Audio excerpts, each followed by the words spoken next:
So just to show you, we got some names all in there, and Russ is going to draw. This is our early bird draw, folks, for the MacDonald Annual Big Buck Hunt. We got 30 some guys' names in here, and 2 winners coming out of this hat tonight, both for free deer cuts from Darren Atwater's Butcher Shop out the road. So it's going to be a good draw here. Very good of Darren to donate this prize. And we'll give links to how you can contact Darren below this video. So she's shook up there, boy. Close my eyes. First lucky winner of the season. Early bird draw, MacDonald Outdoors. Oh. Dropped her.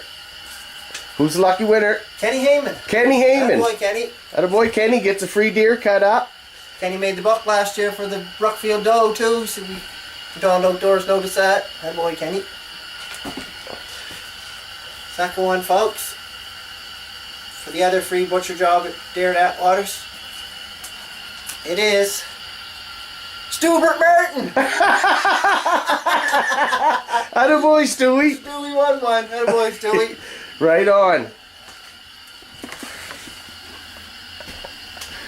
Right on, boy.